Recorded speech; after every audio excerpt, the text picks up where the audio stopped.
नवीन, क्या तुम्हें पता है कि आज के टाइम में लोग रिसर्च बताती है कि एक दिन में एक एन एवरेज इंडियन 5 घंटे फ़ोन पे बिता रहा है। Can you believe it? 5 घंटे दिन के 24 घंटों में। और उसी 5 घंटे में वो अपने सारे काम भी कर रहा है। मतलब अगर स्टूडेंट है तो पढ़ने भी जा रहा है, सारे काम भी कर रहा है, उसके बावजूद भी 5 घंटे बिता रहा है। क्योंकि 6 से 7 घंटे तो स्कूल कॉलेज में निकल जाते हैं उसके, जहाँ वो फ़ोन चलाना अलाउंस नहीं है। 6 से 8 घंटे नींद भी ले रहा है एक साधारण स्टूडेंट। तो बाकी बचे हुए जो घंटे बच रहे हैं, लगभग सारे के सारे वो घंटे फ़ोन में बिता दे रहा है। तो तुम समझ रहे हो ये कितनी बड़ी बात है, या कितनी इस पे बात की जा सकती है इस चीज़ के ऊपर, या लोगों को कितनी मिस इन्फॉर्मेशन लोगों के पास आ चुकी है फ़ोन के बारे में, या ओवर कंजम्पशन हो रहा है, फ़ोन का इस्तेमाल ओवर कंजम्पशन हो रहा है। क्योंकि फ़ोन नहीं था तब भी तो लाइफ थी, फ़ोन है तो भी, लेकिन जीवन की जो क्वालिटी है, मुझे जहाँ तक फील होता है, क्योंकि मैं ऐसे जनरेशन में हूँ जहाँ आधे टाइम तक फ़ोन नहीं था। क्योंकि जब तक मैं 10-11 साल का था तब तक फ़ोन का चलन कम था। मेरे 11-12 साल होने के बाद ही फ़ोन, या हमारे 11-12 साल बाद होने के बाद ही फ़ोन चलन में आया। तो हम दोनों फेज़ हमने देखा है। यार मैंने देखा है कि क्या होता था कि जब हम छोटे थे तो मैं बहुत क्रिकेट खेलता था। और धीरे धीरे जब स्कूल लाइफ में भी बिज़ी हो गए और पर्सनल लाइफ में भी बिज़ी हो गए, और जहाँ तक मैं ये भी फ़ोन को भी दोष देना चाहूँगा या खुद को भी दोष देना चाहूँगा कि फ़ोन ने हमको काफ़ी कंस्ट्रिक्ट कर दिया। बिल्कुल, एक प्रकार से कह सकते कि तोड़ दिया। मतलब पहले हुआ करता था कि गली गली में तुम्हें क्रिकेट खेलते हुए तो वो बॉल, मतलब बहुत सारे डिफरेंट टाइप्स के गेम्स हुआ करते थे जो हमें दिखा करते थे, तो जो कुछ भी खेल रहे हैं। लेकिन आजकल के हो रहा वही है, बच्चे लोग मिलकर खेल रहे हैं गेम ही, लेकिन वो एक यहाँ बैठा है, एक यहाँ बैठा है, एक यहाँ बैठा है, और वो अपने अपने मोबाइल में लगे हुए हैं। मैं खेल अभी भी रहे हैं वो, जैसे साथ पबजी हो गया, फ्री फायर हो गया, साथ में लोग बैठ के खेलते हैं और अलग अलग फ़ोन में। अलग अलग फ़ोन में। बताओ, तो ये देखो गेम्स आ रहे हैं नए नए डिफरेंट, और ये तुम देखो फ़ोन एक एडिक्शन का पार्ट बन चुका है। देखो, एडिक्शन से पहले तो मुझे लगता था कि कुछ एक चीज़ों की एडिक्शन थी लोगों की, जैसे सिगरेट्स हो गए, अल्कोहल्स हो गए। आजकल कितनी सारी चीज़ों के एडिक्शन है। एक तो फूड एडिक्शन हो रहा है। फूड पे इतनी आर्टिफिशियल फ्लेवरिंग्स ऐड की जा रही हैं कि बार बार लोगों को सेम फूड खाने का मन करता है। जैसे मैं तुम्हें बताना चाहूँ, चिप्स कितना टेस्टी होता है। अगर आप एक पैकेट चिप्स खा लो जिसमें 500 कैलोरी होती है, 500 कैलोरी बहुत ज़्यादा कैलोरी होती है, उसके खाने के बाद भी हमको लगता है हमने कुछ नहीं खाया, चिप्स ही तो खाया है 20 रुपये का। हाँ, तो एक फूड का एडिक्शन है। साथ ही साथ वैसे एक बहुत ही विस्तृत एडिक्शन है, इसको मतलब कह सकते हैं टेक एडिक्शन, जो हमको टेक के प्रति एडिक्शन हो रहा है। अच्छा, एडिक्शन भी ऐसा जिसके रिटर्न में हमको रिवार्ड में कुछ नहीं मिल रहा है, सिर्फ डोपामिन रश मिल रहा है। मैं छोटा सा एक केमिकल का फंडा समझाता हूँ, मेडिकल फंडा, कि फ़ोन में हम कैसे एडिक्ट हो रहे हैं। क्या होता है, फ़ोन ना नवीन, जब भी हम चलाते हैं तो फ़ोन में हम कुछ ऐसी कंटेंट देख रहे हैं, ऐसे रील्स देख रहे हैं, ऐसे स्नैप्स देख रहे हैं, या ऐसी चीज़ें देख रहे हैं जो हमारे डोपामिन को बहुत तेज़ी से बढ़ा रहा है बॉडी में। क्योंकि बॉडी हमेशा चाहती है कि उसमें डोपामिन हमेशा बना रहे, एक अच्छे लेवल पे बना रहे। हाँ, वो अच्छी बात भी है, लेकिन क्या है, बार बार ऊपर डोपामिन के ऊपर और डोपामिन का नीचे होना, ये बहुत सारी बीमारियों का घर है। अब तुम सोचो कि ज़्यादा फ़ोन चलाने के साथ साथ ज़्यादा स्ट्रेस, ज़्यादा एंजाइटी, सुसाइडल थॉट्स, हाँ, डिप्रेशन, ये सब भी तो आ रहे हैं। तो क्वालिटी ऑफ लाइफ तो डिग्रेड हो रही है। जबकि हमने ये क्या सोच के फ़ोन चलाना शुरू किया था कि हमारी क्वालिटी ऑफ लाइफ और भी बेटर होगी। तो डोपामिन साइकिल मैं समझा रहा था। तो डोपामिन क्या होता है कि जैसे अब ये भी रिसर्च बोलती है कि एक दिन में एक एवरेज इंसान 500 बार अपने फ़ोन को छूता है। 500 बार छू रहा है फ़ोन को, और बार बार क्यों छू रहा है? क्योंकि जब भी वो मतलब डोपामिन रश होता है तो वो फ़ोन चलाता है, फिर बंद करता है, फिर पढ़ने बैठता है, डोपामिन डाउन चला जाता है, उसका मन नहीं लगता पढ़ने, फिर उसको डोपामिन चाहिए होता है, फिर वापस से फ़ोन में आता है, जबकि उसके फ़ोन में नहीं कोई नोटिफिकेशन आया है, नहीं कोई मैसेज आया है, बस वो रील स्क्रॉल। और तुम देख ही रहे हो, इंस्टाग्राम ने अपनी इंस्टाग्राम बोले या इंस्टा हब बोले, समझ नहीं आ रहा है, इसको इतना मॉडिफाई, इतना ग्लोरीफाई कर दिया गया है कि इतना एडिक्टिव बना दिया गया है। इसमें एक बार आप चले जाओ तो रिटर्न आने का कोई भी फंडा है ही नहीं, पॉसिबल ही नहीं है कि आप जल्दी रिटर्न आ सको। और ऐसे ही जैसे तुमने बताया अभी इंस्टाग्राम के बारे में, वैसे अगर हम फेसबुक की भी बात करें तो वो फेसबुक नहीं रहा, वो फेसबुक हो गया है एक्चुअली में। मतलब अब लोगों को क्या लगता है कि जो भी जानकारी है उसमें जो पढ़ रहे हैं, जो करे, वो सब कुछ रियलिटी बेस्ड हो, हकीकत हो, जबकि आधी से ज़्यादा जानकारी तो उसमें सारी गलत होती है, फैक्चुअल नहीं है। बिल्कुल। तो बड़ा दिक्कत तो है बड़ी। मतलब सोशल मीडिया बहुत ही अंदर घुस चुकी है हमारे फोन में, सिर्फ ज़्यादा से ज़्यादा सोशल मीडिया पे हम लगे पड़े हैं। उसमें क्या रिवार्डिंग है, क्योंकि हम लोगों को ग्रो करते हुए देख रहे हैं, लोग रील्स बना रहे हैं तो लोग उससे अर्न कर रहे हैं, लोग यूट्यूब वीडियोस बना रहे हैं, चाहे जैसी वीडियोस हो, एडिक्टिव हो नॉन एडिक्टिव हो, बट उससे वो अर्निंग कर रहे हैं। पर हमारा देखने से सिर्फ हमारे खुद के, अच्छा इससे क्या होता है कि एक पर्सनैलिटी डिसऑर्डर भी हमारे अंदर होता है। तो उसको मतलब उसको लगता है कि यार दुनिया तो बहुत अच्छी है, जो रील्स बना रहे हैं वो तो कितनी अच्छी लाइफस्टाइल उनकी है, कितना अच्छा काम कर रहे हैं, वो कितनी ऊंचाइयों पे हैं और हम कुछ नहीं कर पा रहे हैं। अपने आप में एक इन्फीरियरिटी कॉम्प्लेक्स जो होता है वो भी डेवलप हो रहा है। तो मानसिक बीमारियों का घर तो फ़ोन बनता ही जा रहा है। तो तुम ये बताओ नवीन कि हम फ़ोन का सही इस्तेमाल कैसे कर सकते हैं, क्योंकि हम तो कर ही रहे हैं। तो क्या क्या ऐसे वे हो सकते हैं जिसमें हम फ़ोन को इस्तेमाल भी करें और फ़ोन हमको रिवार्डिंग हो, क्योंकि कम तो नहीं किया जा सकता है। जैसे देखो, मैं पहले तो फ़ोन में क्या क्या अच्छी चीज़ें होती है, क्या क्या अच्छा हम करते हैं और लोगों को करना चाहिए, लेकिन उसके पहले मैं थोड़ा ये बताना चाहूँगा कि कैसे लोग फ़ोन का मिसयूज़ कर रहे हैं, कैसा उसका दुरुपयोग कर रहे हैं। मतलब दुरुपयोग में क्या कर रहे हैं, हम क्या देख रहे हैं कि मान लो अगर आप, पहली बात तो एक मज़े की बात मैं तुम्हें बताता हूँ कि जब मैं 12th में था तो मैं काफ़ी फेसबुक पे काफ़ी एक्टिव रहता था। तो क्या होता था ना, मैं एक्टिव रहता था तो मैं लोगों की जो होता था, जो भी वो पोस्ट करते थे उनकी पोस्ट पर मैं लाइक करता था, कमेंट्स करता था। तो क्या होता था, बदले में जब मैं भी कभी कुछ भी पोस्ट करता था तो उस पर क्या होता था ना, काफ़ी अच्छे 500 600 कभी 900 तक लाइक गए हैं मेरी फेसबुक पे। कि काफ़ी बड़ी बात है, मतलब बहुत काफ़ी लाइक्स वगैरह चले जाना। लेकिन फिर क्या हुआ, अब धीरे धीरे मैच्योरिटी बढ़ती गई, काम बढ़ते गए, है ना, सोशल में कॉलेजेस में आ गए, स्टडी की ओर गए, तो फिर धीरे धीरे कम होते और आज का ये समय आ गया कि समझ लो वो बंद हो गया। अब मैं क्या देखता हूँ कि अब मैं कोई पोस्ट, अच्छा वो बात अलग है कि पहले पोस्ट मैं नॉर्मली करता था, लेकिन अब मैं जैसे मान लो अच्छी पोस्ट अपलोड करता हूँ, कोई नॉलेजेबल पोस्ट अपलोड करता हूँ, कोई video related informative post upload करता हूँ, तो उस पर क्या देखता हूँ, लाइक 30 40 और मैक्सिमम 100 बस। तो कि अगर फेसबुक ना एक वो हो गया, लेन देन व्यापार हो गया, मगर मतलब आपने मेरी फेसबुक पे लाइक किया है तो मैं आपके फेसबुक पे लाइक करूंगा और आपने नहीं करा तो मैं नहीं करूंगा। आपने मेरे बर्थडे का फोटो लगाया है तो मुझे भी आपके बर्थडे का फोटो लगाना है। और हद क्या हो जाती है, मैं जब समाज में जाता हूँ या फिर अपनी कुछ दोस्तों में जब मैं देखता हूँ तो झगड़ा, पता है झगड़ा किस बात से हो जाता है, मतलब झगड़ा मैंने देखा है आंखों से कि तुमने मेरी पोस्ट नहीं करी, तो तुम्हारे पे लाइक की, तुम्हारा मतलब तुमने मेरे बर्थडे में पोस्ट करी थी और तुमने नहीं करी। मतलब ये 3 छोटी बातों पे लड़ाइयाँ हो रही है कि मतलब लोग दूसरे के फोन में हमारे लिए क्या हो रहा है वो उस पे ज्यादा, मेरी पोस्ट कैसे नहीं डली। तो मतलब हद तब हो गई कि जब बोलते कि तुमने मुझे ग्रुप एडमिन क्यों नहीं बनाया, मतलब मैं ग्रुप एडमिन क्यों नहीं हूँ, तो मुझे ग्रुप एडमिन बना, तो मेरे बर्थडे पोस्ट डालना। मतलब ये जो आज का इंसान है बस छोटी चीज को लेके परेशान में पड़ा हुआ है। हमारी पोस्ट की सार्थकता जो है वो इस बात पे डिपेंड करती है कि लोग अपने फ़ोन में हमारे पोस्ट पे कैसा रिएक्शन दे रहे हैं। तो उनके रिएक्शंस, उनके कमेंट्स में हमसे इतना फ़र्क पड़ता है कि अगर हमारे, जैसे मैंने भी देखा है लोगों को, मेरे छोटे भाई बहन भी हैं, सबको देखा है मैंने कि अगर वो एक पोस्ट डालते हैं उनमें उनको 100 लाइक आए, अगली पोस्ट पे वो हमेशा एक्सपेक्ट करते हैं कि 101 लाइक आनी चाहिए। हाँ, वो कभी भी 99 पे सेटिस्फाई नहीं होंगे। तो तुम देख रहे हो फ़ोन हमें कितना बुरी तरीके से मैनिपुलेट कर रहा है। एक तरह से कह सकते हैं कि फ़ोन भी नहीं, सोशल मीडिया उसको पता है कि ये बंदा एक पोस्ट करेगा, उस पर 100 लाइक का अगर ये एक्सपेक्टेशन रखता है तो जरूरी बार पोस्ट करता रहेगा ताकि वो 100 लाइक को अचीव और ये एक लत भी लगाता है एक्चुअल से, एक प्रकार से एक एडिक्शन ही कि अगर हम कभी पोस्ट अपलोड करते हैं और हमारे उस पर 100 लाइक आती है तो बार देखता है। पहली बात तो वो देखेगा हर 10 मिनट में किसने लाइक किया, किसने कमेंट किया और अब कितने आए। तो मैं अपने टॉपिक से थोड़ा हट गया था, बट अब तुमने पूछा था कि हम फ़ोन का क्या क्या यूज़ कर सकते हैं, तो मैं वापस अब उसी पॉइंट पे आऊँगा।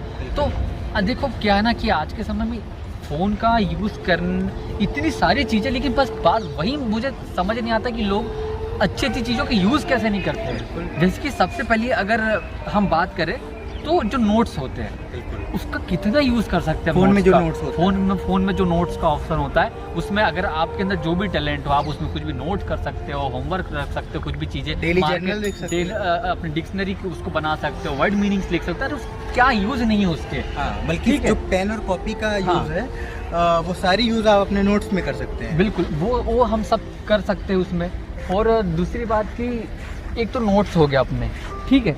नोट्स के अलावा आप फिर दूसरा अगर हम बात करें तो पीपीटी, बिल्कुल जो WPS जो वर्ड ऑफिस होता है, तो हम उसमें प्रेजेंटेशन, जैसे प्रेजेंटेशन हमें बनाना होता है जो कॉलेज के स्टूडेंट्स वगैरह हो गए या फिर आपके स्कूल्स में भी प्रेजेंटेशन करना होता है, तो पीपीटी से हम बना सकते हैं। कैसे उसको चलाना होता है, कैसे एडिटिंग होता है, एडिटिंग सीखना जरूरी है। वो हो सकता है। दूसरी चीज़ कि फिर बात की जाए तो ऐसी तो देखो बहुत सारी चीज़ें कि यूट्यूब पे चैनल बनाने का कितना अच्छा उपयोग है, तुमसे हाँ, अच्छा ये कोई नहीं भी- समझा सकता है, क्योंकि तो- ये वीडियो भी हम यूट्यूब पे ही डाल लेंगे अगर हो सकता है तो। हाँ, तो बिल्कुल ये भी एक सीधी सी बात है कि आज के समय में तो एक यूट्यूब एक ऐसा प्लेटफॉर्म है, अगर आपके पास कोई भी स्किल है और आप कुछ भी चीज़ सीखना चाहते हो, लाइक जैसे कि आप सिंगिंग सीखना चाहते हो, आप डांसिंग सीखना चाहते हो, और आपके पास जो भी टैलेंट हो, एजुकेशनल टैलेंट हो, एनीवे कोई भी आप टैलेंट आप चाहते हो कि ये मुझे अच्छे से आता है और मैं दूसरों तक वो पहुँचाऊँ, तो यूट्यूब से बढ़ के आज के समय में तो कोई प्लेटफॉर्म है नहीं। फ्री प्लेटफॉर्म और फ्री प्लेटफॉर्म, और ऊपर से ये है कि अगर आपके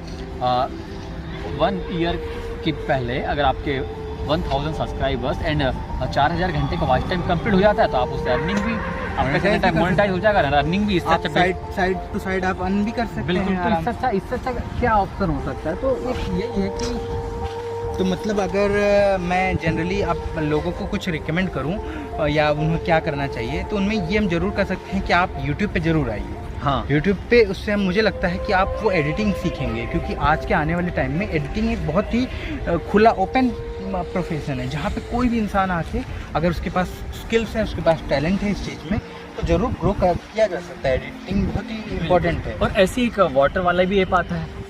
हाँ, जैसे वाटर रिमाइंडर्स हाँ, ऐप है, water daily reminder journal app है, डिक्शनरी का ऐप है। डिक्शनरी हाँ, डिक्शनरी के कुछ ऐसे ऐप्स होते हैं जिनमें वो हर घंटे टू घंटे एक वर्ड्स भेजते हैं। वर्ड्स आप दिन में 24 वर्ड भी सीख लेते हैं, तो सोचिए आपकी वर्कएप्स कितनी बढ़ेगी। इंग्लिश सीखना मुझे लगता है फ़ोन से ही सीखा जा सकता है सबसे आसानी से। अब देखिए, एक स्टूडेंट के पास इतना समय नहीं है कि हर चीज़ की वो क्लासेस कर सके, और उतना पैसा भी नहीं है। सिंपली मैं आप तो इंग्लिश आप फ़ोन से ऑनलाइन इंग्लिश सीखिए। मैं खुद सीखता हूँ ऑनलाइन इंग्लिश, बहुत ही आसानी से, बहुत ही एक फ्री ऑफ कॉस्ट आप यूट्यूब से इंग्लिश सीख सकते हैं। दूसरा, मैं एक और चीज़ बताना चाहूँगा नवीन, कि मैं बुक रीडर हूँ, और मेरी तरह बहुत ही लिसनर जो हमारे हैं वो बुक रीडर ज़रूर होंगे। Inspirational book, self help book, या कोई स्किल से रिलेटेड बुक सीखना ही चाहिए या पढ़ना ही चाहिए। तो उसके लिए PDF होती है।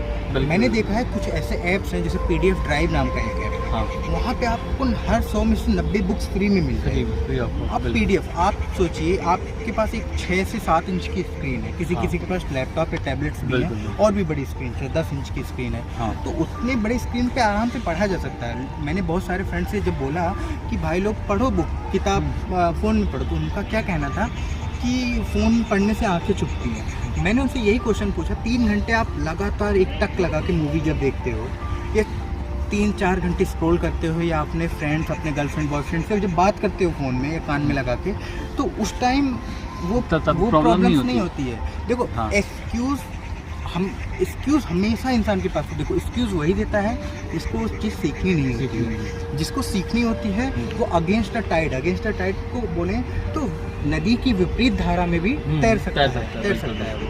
तो PDF बुक से पढ़ना, वो फ़ोन से पढ़ना, ये बहुत बढ़िया स्किल है। उसमें आप बहुत टाइम, वो भी हम बता सकते हैं, जैसे हमने बताया कि ये नोट्स हो गए, तो वहीं आप बुक्स भी पढ़ सकते हो। हाँ, एक प्रकार से। और साथ ही साथ एक और मैं शेयर करना चाहूँगा एक बात, कि फ़ोन में कुछ ऐसे ऐप्स आते हैं, फ्री ऐप्स भी हैं और पेड ऐप्स भी हैं, जहाँ पे audio books, okay, alright. Audio book के बारे में मैं अपने लिसनर को अगर बताऊं, तो ऑडियो बुक क्या है कि इसमें कोई एक इंसान होता है जो आपके लिए बुक पढ़ता है, और आपको सिर्फ सुनना है उस बुक को। आप चाहे तो उस बुक की समरी सुने, वॉक करते सुने, चलते टहलते समय सुने, जिम जाते समय सुने, क्लास जाते समय। एक बात मैं बताऊँ, अभी मैं रुकना चाहूँगा, अभी मुझे याद आ गई इस बुक ऑडियो से। ऐसी मेरे एक रिव्यूअर है मेरे एरिया के, उन्होंने एक मुझसे क्वेश्चन किया कि सर मेरे एक्चुअली में अभी गर्ल है, वो स्कूल में पढ़ती है, तो वो थोड़े काफ़ी दूर से आती है ना। तो उन्होंने मुझसे क्वेश्चन किया कि सर मैं क्योंकि वो बहुत कुछ करना चाहती है लेकिन उसके पास टाइम की बहुत कमी है। अच्छा। तो वो पूछती कि मैं आपने जो मुझे बताया आज ये सब भी मैं करना चाहती हूँ, सब कुछ बुक्स भी पढ़ना चाहती हूँ, बट मुझे बिल्कुल भी टाइम नहीं मिल पाता है, तो मैं कैसे करूँ। तो मैंने वही जो तुम अभी बता रहे कि बुक ऑडियो के बारे में, तो मैंने उन्हें यही सजेस्ट किया कि तुम जितना टाइम चाहे तुम बस से आओ, तुम जो भी साधन से आते हो अपने स्कूल तक, तो उस टाइम ड्यूरेशन में अभी नॉर्मल बात करते आते होगे या जैसी भी आते होगे, अपनी ऑडियो बुक बढ़िया लगा लिए तो आपकी एक बुक भी कंप्लीट हो जाएगी आते आते। देखो, खाली माइंड मंकी माइंड। आप माइंड को खाली रहने ही मत दो ना। क्यों? देखो, रील चलाना गलत बात नहीं हुई, तो रील चलाने की थॉट कहाँ से आई? क्योंकि माइंड खाली है। कुछ नहीं करने को रील चला लेते हैं, बहुत कुछ है करने को तो रील चला लेते हैं थोड़ी देर। हाँ, अभी पढ़ने बैठे हैं तो पढ़ने से पहले रील चला लेते हैं, पढ़ लिया तो थोड़ा रील चलाते हैं। तो जब भी देखो रील चला लेते हैं या कुछ स्क्रॉल कर लेते हैं या फ़ोन चला लेते हैं। ये क्यों हो रहा है? क्योंकि माइंड खाली है, माइंड ऑक्यूपाइड नहीं है। और मैं बताता हूँ, न्यूरोप्लास्टिसिटी नाम की चीज़ होती है ब्रेन में। एक नर्व कितने नर्व से और कनेक्ट हो सकता है, इसको बोलते हैं न्यूरोप्लास्टिसिटी। और ये तभी आ सकती है जब आप बुक रीडिंग की तरफ जाएं या एनालिटिकल स्किल्स, आप कुछ टैलेंट की तरफ जाएं। हर इंसान के अंदर टैलेंट है। मैंने देखा है कि मेरे अंदर तो बहुत कम टैलेंट है। मैंने आम लोगों में, दूसरे लोगों में देखा है कि टैलेंट की भरमार है, बस उनको उनकी पहचान नहीं। और पहचान है भी तो वो लेजी हैं, वो आलसी हैं वो। हाँ, तो ये मैं कहना चाहता हूँ कि अगर जो भी टैलेंट आपके अंदर हो, आप यूट्यूब पे डालिए, आप ऑडियो बुक सुनिए, आप डेली जर्नल लिखना सीखिए, आप सीखते रहिए। और सीखने का काम आपको फ़ोन से अच्छा नहीं मिल सकता है, क्योंकि फ़ोन बहुत आसानी से और बहुत ही अच्छे ब्यूटीफुल तरीके से आपको कुछ सिखा सकते हैं। क्योंकि बुक रीडिंग करना एक आप बोरिंग का काम होगा। फ़ोन में आप म्यूज़िक लगा के बुक पढ़ सकते हैं, बैकग्राउंड में म्यूज़िक चल रहा है, आप फ़ोन में बुक पढ़ रहे हैं, तो कितनी अलग अलग चीज़ें की जा सकती हैं। वीडियो एडिटिंग करना सीखिए। मतलब ये अगर कुल मिला के बात ये की जाए, अगर कोई इंसान वास्तव में अगर सीखना चाहे ना, तो उसके लिए इतना कुछ सीखने के लिए, उसके लिए एक प्रकार से वरदान ही है। हाँ। तो लेकिन यही है कि हम देख रहे हैं कि जितना लोग सीखने पे नहीं, उससे ज़्यादा उसका मिस यूज़ पे कर रहे हैं। अब हम क्या देखते हैं कि अब इंस्टाग्राम पे एक ऑप्शन होता है रील्स का, बिल्कुल, तो अब उसमें लोग क्या कर रहे हैं, बस रील्स, मतलब वही रील्स ही देख रहे हैं, मतलब उन्हें पता भी नहीं हो रहा है कि हम कितना टाइम तो उस रील्स देखने में हम बिता दे रहे हैं, और उससे होना जाना क्या है, कुछ भी नहीं। लगे तो माइंड और डाइवर्ट होना है उससे। बल्कि मैं व्यूअर लोगों को भी यही कहना चाहता हूँ कि आप तो एक इंस्पेक्शन करिए, खुद का इंस्पेक्शन खुद से ही करिए, किसी को दिखाना नहीं है। आप अपना गूगल उठाइए या क्रोम उठाइए या जहाँ भी आप सर्च इंजन उठाइए, पिछले 10 दिन या 1 महीने की आप हिस्ट्री चेक कीजिए। हाँ। आप ये देखिए कि आपने क्या ऐसा किया जो आपकी लाइफ में कुछ भी प्रोडक्टिव नहीं बना सकता था, आपकी लाइफ में प्रोडक्टिव नहीं ला सकता था। जैसे कि आलिया भट्ट की शादी किससे हो रही है, इससे सब मुझे जानने से क्या फायदा, हम सबको क्या, एक्टर्स लोग अपने जीवन में क्या कर रहे हैं, कौन लोग क्या ग्रो कर रहे हैं, कहाँ जा रहे हैं, इससे हमको नहीं। देखो, इंसान जितना दूसरों पे फोकस रहता है उतना सबसे कम वो खुद पे फोकस होता है। क्योंकि एनर्जी तो सबके पास उतनी ही है। मेरे पास 24 घंटे है, मैं 12 घंटे खुद को दे रहा हूँ, तो मेरे पास समय नहीं होगा 12 घंटे किसी और को देने के लिए। लेकिन जो इंसान 12 घंटे सो रहा है और 12 घंटे वो दूसरों के बारे में सोच रहा है, वो ऐसा है, वो वहाँ पहुँच गया, वो वहाँ पहुँच गया, तो वो अपने लाइफ को इन्फीरियर बना रहा है और खुद इन्फीरियरिटी कॉम्प्लेक्स से जूझ रहा है। तो मुझे नहीं लगता है कि किसी के ज़्यादा, हमको बहुत कम इन्फॉर्मेशन चाहिए, हमको ज़्यादा ज्ञान की ज़रूरत नहीं है। बल्कि ओशो, मैं जैसे एक और बात बताना चाहूँगा, रात को सोने से पहले मेरी आदत है कि मैं ओशो रजनीश को सुनता हूँ। वो मेरे गुरु भी हैं, वो मेरे आध्यात्मिक गुरु, वो मेरे लाइफ गुरु हैं एक्चुअली। जितनी भी लाइफ से मैं सीख लेता हूँ, जितनी भी बातें सीखता हूँ, मैं उन्हीं से सीखता हूँ। वो मेरे एक तरह से कह सकते हैं मेरे लाइफ का एक बहुत अभिन्न, बिल्कुल। और उन्हीं का एग्जाम्पल ले लियो, इतने महान व्यक्तित्व के धनी हैं कि उन्होंने इतनी सारी बुक्स पढ़ी है, तो लाखों बुक्स पढ़ी है उन्होंने।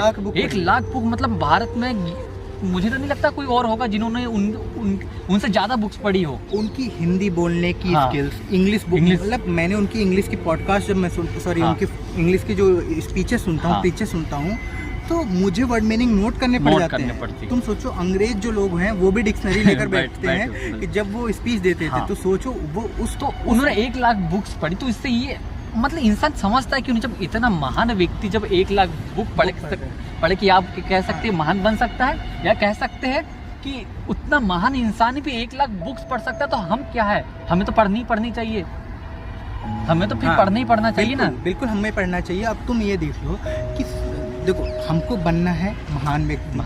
कितने महान व्यक्ति दिन में 5 घंटे एवरेज फ़ोन का इस्तेमाल करते हैं। जितने भी बड़े बड़े एक्टर्स होते हैं ना, वो हाँ। अपने साथ एक असिस्टेंट या अपना एक मैनेजर रखते हैं, हाँ। जो उनकी वो सोशल लाइफ, उनकी सारी सोशल मीडिया को वो हैंडल करता है। हमको लगता है एक्टर लोग पोस्ट कर रहे हैं, एक्टर लोग चीज़ें, एक्टर लोगों के पास इतना समय ही नहीं है कि वो अपनी पोस्ट कर सकते हैं, अपनी पोस्ट पर लाइक कर सके, किसी को रिप्लाई कर सकते हैं। वो दिन में अगर फ़ोन चलाते भी हैं तो 5 से 10 मिनट वो भी जब समय मिले तो, है ना। तो जब हमको उस लेवल पर जाना है, हमको वो एक्टर बनना है, हमको वो डॉक्टर बनने हैं। अब सोचो हम लोग डॉक्टर बनने जा रहे हैं, मैं और आप डॉक्टर ही बनने जा रहे हैं। डॉक्टर बनना है तो हमको कितना पढ़ना पड़ता है, हमारे पास मतलब हम तो कई बार ये बात करते हैं कि दूसरे लोगों को हमारे लिए वीडियो बनानी चाहिए कि फ्री कैसे रहे। एक्चुअली हाँ, हम मतलब फ्री नहीं रह पा रहे, हम फ्री होके भी फ्री नहीं रह पाते। तो मतलब अब बहुत बातें हो गई फ़ोन के बारे में, और मुझे लगता है व्यूअर लोग अगर ये बात देखेंगे, समझेंगे, तो वो ज़रूर सेल्फ एनालिसिस करेंगे कि फ़ोन, मुझे नहीं लगता है फ़ोन बेन है। बेन मतलब कि अभिशाप नहीं है, वो बून है, वरदान है। वरदान मान के ही, लेकिन हम उसको बेन बना सकते हैं। हर वरदान को अभिशाप बनाया जा सकता है। जितने भी टैलेंट हैं, उस टैलेंट को दोनों तरीके से यूज़ किया जा सकता है, समाज की भलाई के लिए और बुराई के लिए। तो हमें हमेशा मतलब फ़ोन को एक पॉजिटिव तरीके से यूज़ करना चाहिए, क्योंकि देखो नेट सस्ता है, लेकिन हमारा टाइम, हमारा पैसा और हमारा जो है एनर्जी, वो तीनों बहुत कीमती और तीनों डिप्लीट हो रहे हैं। हाँ। तुम सोचो। अच्छा मतलब एक बात बताओ, तुम्हें ये नहीं लगता कि जो आज के समय में मोबाइल्स में जो एड्स आ रहे हैं, जो भी कुछ मतलब क्या हो रहा है, जैसे एक छोटा बच्चा है, अब वो भी, अब सीधी सी बात है, जो लॉकडाउन के समय से जो बच्चों को भी जो मोबाइल दे दी गए स्टडी के हिसाब से, एक प्रकार से कह सकते हैं वो उस टाइम के लिए अच्छा था, लेकिन वो अब बुरा हो गया, क्योंकि वो क्या कर रहा है, अब उससे कोई होमवर्क मिल रहा है तो अच्छा, तो वो जा रहा है, पढ़ रहा है, लेकिन वहाँ क्या रहा होता है कि वो कुछ साइड भी खोल रहा है, कुछ अच्छी चीज़ें भी देख रहा है, लेकिन वहीं एक साइड में कुछ ऐसे ऐड आ जाएंगे जो उसको डाइवर्ट करने पे मजबूर कर ही देंगे। और क्या क्लिक करेगा, क्या नहीं क्लिक करेगा, इसके लिए पेरेंट्स लोगों ने बैरिकेड तो लगा नहीं रखा है। बिल्कुल। वो फ्री है, कुछ भी क्लिक करने, जो संसार में वो देख रहा है, समाज में देख रहा है होते हुए, वो उसको सर्च कर रहा है, उसको हर तरीके की चीज़ें दिख रही हैं। और एड्स जो जैसा तुमने बोला, वो एड उसको खींच रही हैं वापस से उस चीज़ को क्लिक करने में, क्लिक बेट्स इसको बोलते हैं। बिल्कुल। तो वही है कि उससे वो दिखेगी, वो वहाँ जाएगा, तो वहीं जाने से और इसके पीछे फिर वही बात आ जाती है कि जो मुझे लगता है बहुत बड़े बड़े लोगों का इसके पीछे हाथ है, क्योंकि क्या लगता है ना कि उनको ये बात अच्छे से पता है कि जो भारत की जो संस्कृति है और जो भारत का जो भविष्य है, जो आने वाला फ्यूचर है, वो कौन है, बच्चे हैं, युवा है। तो वो बच्चों को ही अगर हम बिगाड़ दिया जाए, उन्हें अंदर से खोखला कर दी जाए, जैसे कि एक बिल्डिंग की जो न्यू कही जाए, कोई भी बिल्डिंग हो, मंदिर हो, बेस हो, तो उसका बेस क्या होता है, पिलर्स, है ना। तो वो पिलर्स होता है, वो जितने मजबूत होंगे बिल्डिंग उतनी मजबूत होगी। तो भारत के जो पिलर्स है वो बच्चे हैं, तो उन्हें ये बात अच्छे समझ में आ गई है कि ये जो पिलर्स है, इनको खोखला कर दो ना, इनको नाजुक कर दो। तो इनको नाजुक कर दोगे तो घर अच्छा कैसे होगा, मतलब कि भारत अच्छा हो ही नहीं सकता। हाँ। इन्हें बिगाड़ दो तो बस बिगाड़ने में सोशल मीडिया का हाथ है, पूरा सोशल मीडिया बिगाड़ रहा है कुल मिला के। नहीं, सोशल मीडिया कितनी अच्छी चीज़ है, हम भी आप भी दोनों सोशल मीडिया तो अभी, लेकिन उनको नहीं पता ना बच्चे लोगों को। मैं वही बताना चाहता हूँ कि देखो सोशल मीडिया का इस्तेमाल तो कितने सही तरीके से किया जा सकता है। अब देखो मैं भी हूँ, मेरे भी इंस्टाग्राम पे अच्छे खासे फॉलोअर्स हैं, और मैं भी पोएट्री लिखता हूँ। हाँ। पोएट्री लिखता हूँ तो मुझे मतलब फॉलोअर्स की नीड होती है ताकि लोगों तक रीच हो सके मेरे। हाँ। तो इसको मैंने पॉजिटिव तरीके से लिया, और मैं कभी इस बात में नहीं फंसा रहता हूँ कि मेरे 100 लाइक्स आ रहे हैं, 200 लाइक्स आ रहे हैं, लाइक्स नहीं आ रहे हैं। इवन तुमने भी देखा होगा, हम यूट्यूब पे कितने वीडियोस डालते हैं, किसी शॉर्ट्स पे हमारे 1-2 व्यू आते हैं, किसी शॉर्ट हमारा वायरल हो जाता है, लेकिन हम एक सम रहते हैं, क्योंकि हमें पता है ये सोशल मीडिया है, ये आज नहीं तो कल कभी किसी को भी ग्रो करा सकती है। इसके लिए हमको इस चंगुल में नहीं फंसना है, रोना नहीं है कि यार हम बार बार जाके क्लिक कर रहे हैं कि यार हमारा व्यू नहीं आया, हमारा ये नहीं आया, इन सब के पीछे नहीं भागना है। हाँ। दूसरी बात, हम जो बात कर रहे थे बच्चों के बारे में, उसमें मैं कह के डिस्कशन ख़त्म करता हूँ। हाँ। कि उसमें मैं आपकी भी राय लेना चाहूँगा। हाँ। कि बच्चे लोग जो मैंने देखा है कि 1-2 साल के बच्चे या 1 साल से भी कम बच्चे को, जिनके हाथों में, जैसे हम भी तो छोटे थे कभी, उनके हाथों में जो खिलौने होने चाहिए थे, आज के टाइम वो 6-6, 7-7 इंच के टैबलेट्स या फ़ोन है उनके हाथों में। तो इसका कितना बड़ा दुष्प्रभाव पड़ रहा है, उसके बारे में अगर कुछ बात बता सको तो अच्छा। हाँ देखो, सबसे पहली बात ये कि कि उन सबसे पहले तो जो बच्चे हैं उनके पेरेंट्स को ये बात समझना चाहिए कि वो उन्हें मतलब क्या कर रहे हैं, बच्चा छोटा अभी उसे बोलना भी नहीं आ रहा है बिल्कुल, और उन्हें क्या कर रहे हैं, मोबाइल पकड़ा दिया, कार्टून। और यहाँ तक कि भी नहीं, माँ बाप अपने आप को कब गर्वान्वित महसूस करते हैं, वो क्या बताते हैं अपने हाँ। आइट साइड में जब किसी फैमिलीज में जाते हैं कि मेरा बेटा देखो अभी छोटा सा लेकिन वो सब चला ले, मतलब मुझसे ज़्यादा मेरे बेटे को आता है। उसको वो क्या मानता है, अपनी अच्छा ही मानता है, गर्व की बात, अपनी गर्व की बात मानता है कि मुझे नहीं आता, या मुझे जितना नहीं आता उससे ज़्यादा मेरा बेटे को आता है मोबाइल चलाना। मुझे लगता है इससे ज़्यादा शर्म की बात, इससे ज़्यादा कोई शर्म की बात नहीं है, हाँ। है ना, कि तुमसे ज़्यादा तुम्हारा बेटा, तुमसे ज़्यादा बेटा, मतलब तुम क्या कर रहे हो, अभी वो छोटा सा लड़का उसे बोलना नहीं आ रहा है और तुमने उसके हाथ में मोबाइल पकड़ा दिया, दे दिया, कार्टून दे दिया। ठीक है, माना कि तुम उसे पोएम सिखा रहे हो, लेकिन तुम इसको समझो ना कि वो कितना उसके लिए कितना बुरा होने वाला है आगे चल के। तुम मुझसे अभी से मोबाइल पकड़ा दिए हो, बिल्कुल, तो तुम ही बताओ ना खुद कि उसके क्या क्या साइड इफेक्ट्स हो गए। भारत में हजारों हजार ऐसे लोग हुए हैं, महान व्यक्तियाँ।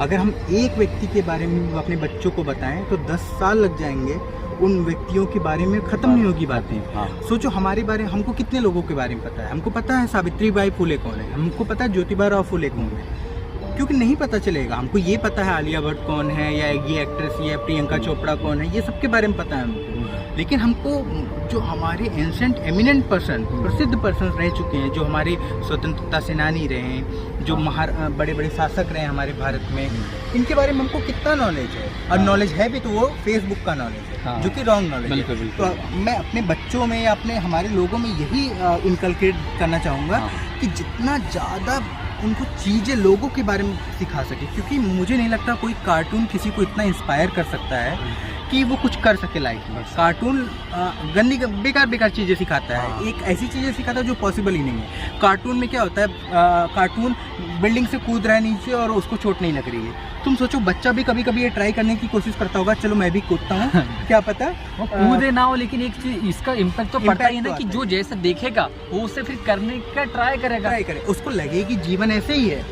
अच्छा, और एक मैं बात बताना चाहूँगा। अभी एक रिसर्च मैंने पढ़ी थी तो उसमें बात ही सामने आई थी कि आजकल जो बच्चे लोग हैं ना, वो विलन्स को ज़्यादा पसंद कर रहे हैं, विलेन कैरेक्टर्स उनको ज़्यादा, वो उन्हें ज़्यादा अट्रैक्टिव कर रहे हैं, वो उनकी ओर ज़्यादा बढ़ रहे हैं कि मतलब कैसे गन चला देना, तो कैसे वो रख लेना, ये सब सारी चीज़ें। बल्कि इसी विलेन वाले ही चीज़ों पे ही तो मतलब बेस पे सारी गेम्स बनाई जा रही हैं। जितने भी मैंने तो खेला नहीं, मैंने कभी ये क्या फ्री फायर है और एक पबजी है, ये दोनों चीज़ें मैंने कभी लाइफ में खेली नहीं, लेकिन मैंने फ्रेंड्स लोगों को कभी कभी खेलते हुए देखा है। उनमें मैंने देखा है लोग एक दूसरे को मारते हैं, जो जो सबसे ज़्यादा मार लेता है या वो जीत जाता है। तो ऐसा है सिस्टम।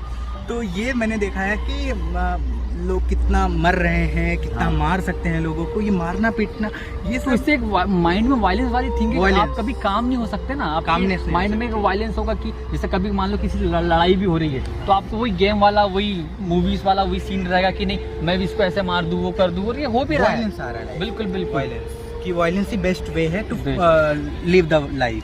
बट ये लाइफ का तरीका नहीं है। लाइफ का तरीका हमको स्वामी, आज ये वीडियो हम शूट कर रहे हैं, ये वीडियो अपलोड तो कब होगी नहीं पता, बट मैं बहुत ही गौरवान्वित हूँ कि आज ये वीडियो हम शूट कर रहे हैं। Guys, awake and stop not till the goal is reach, मतलब उठो जागो और जब तक लक्ष्य की प्राप्ति नहीं होती तब तक कि तुम अच्छा मेहनत करते रहो। और दूसरी बात, स्वामी जी पता है, मैं एकदम सबको ही पता है उनके बारे में, लेकिन कम शब्दों में आज क्योंकि उसी दिन हम वीडियो शूट कर रहे हैं तो इसलिए बस थोड़ी सी बात बताऊंगा कि बहुत से बातें सुनी है, लेकिन एक चीज़ बोला करते थे कि जो व्यक्ति फुटबॉल नहीं खेल सकता वो लाइफ में कुछ भी नहीं कर सकता। मतलब उन्होंने वहाँ पर जो खेल, मतलब जो शारीरिक श्रम होता है, जो खेल होता है, उन्होंने ये बात बोली थी कि एक जो पैर नहीं किक कर सकता है, पैर हो गया जो खेल, मतलब उनका कहने का मतलब था कि जो गेम्स, जो फिजिकल एक्टिविटीज नहीं कर सकता वो लाइफ में कुछ नहीं करता, क्योंकि एक अच्छे नॉलेज के साथ साथ में, एक अच्छे पढ़ाई स्टूडेंट के साथ साथ में अच्छी हेल्थ और गेम्स वगैरह भी बहुत जरूरी है। अब ये हम पार्क में वीडियो शूट कर रहे हैं, कितने लोग पार्क में खेल रहे हैं, मतलब ये पार्क खेलने के लिए है भी नहीं, लेकिन कितने लोग पार्क में आके बैठते हैं। इस समय जितने भी कॉलेज के सामने ये पार्क है और कॉलेज के अंदर पढ़ने वाले जितने भी छात्र हैं, या तो वो कॉलेज में रहते हैं या तो रूम पर वो बंद होकर गेम्स खेल रहे हैं। और एक चीज़ पता है क्या हो रही है, और एक चीज़ ये देखने में ही आ रहा है कि आज के समय में जैसे कि तुम बताओ कितने लोग ऐसे हो गए कि जो नेचर से लव करते होंगे, मतलब कि जैसे कि चलो आज प्रकृति से प्यार करते होंगे, जैसे कि हमें लगता है कि आज हमें यार 15 मिनट खाली है, हम 15 मिनट में हमें जैसे स्कूल गए हो, आप कॉलेज गए हो, तो आपको लगता है कि 15 मिनट आपके पास में फ्री है। तो कितने लोग ऐसे होंगे कि जो प्रकृति के पास जाके बैठते होंगे और धूप में बैठते हाँ होंगे। धूप में बैठते धूप में होंगे, बैठते प्रकृति में बैठते होंगे, उसका एंजॉय करते होंगे, या फिर कोई समुद्र है तो उसके साइड में जाके या मंदिर में जाके, ऐसा नहीं है। तो ऐसे के बहुत ही कम लोग होंगे कि जो उन्हें लगता होगा कि हम प्रकृति के समीप बैठ के उनका आनंद लें, क्योंकि एक नई और एक रिसर्च हुई जिसमें बात कही गई है कि अगर आप अपना समय सिर्फ कुछ मत करिए, आप अगर आप थोड़ा भी आपको समय लगता है तो आप प्रकृति के साथ रहिए, उसके साथ बिताइए, आप अकेले रहिए, आप कुल मिला के आप बस प्रकृति का ना देखते रहो, आपको कुछ नहीं, मोबाइल नहीं चलाना है, किसी दोस्तों के साथ नहीं बैठना है, आपको जो भी कोई फ्री जगह हो, कोई शांत वातावरण हो, बस सेल्फ एनालिसिस करो, बस बैठ जाना, शांत बैठ जाना है, बस जो ये पक्षियाँ उड़ रही है, जो बादलें चल रही है, सूरज की किरणें, घास, मतलब बस तुम्हें बैठे रहना है।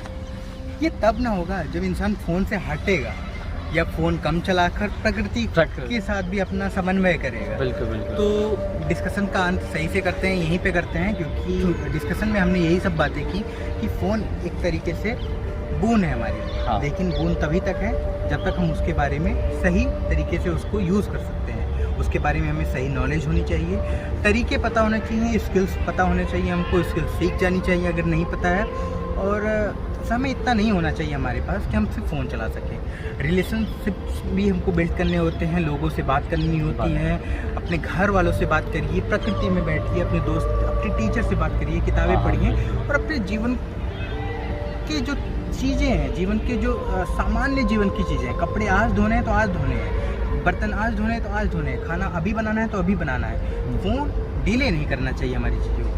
तो बस इस पे ही तो यही अब आखिरी में बस अब यही मैं भी लोगों को अपने डिस्कशन के माध्यम से उन पेरेंट्स लोगों को भी मैं यही बस एक ही उनसे रिक्वेस्ट है कि आप अपने बच्चों को मोबाइल प्लीज़ मत दीजिए, यहाँ तक कि उन्हें आप 5 से 10 साल की उम्र तक के ऐसा बना दीजिए कि उन्हें पता ही ना हो कि मोबाइल नाम की कोई चीज़ होती है, मोबाइल जैसा भी कोई गैजेट होता है। आप प्लीज़ ऐसा कर सकते हैं तो काफ़ी अच्छा होगा हमारे ख्याल से। बिल्कुल स्क्रीन से दूर रखिए बस। तो ठीक है, और मतलब क्या ठीक है, और अगले वीक में किसी और एक नए टॉपिक पे बात करेंगे, है ना।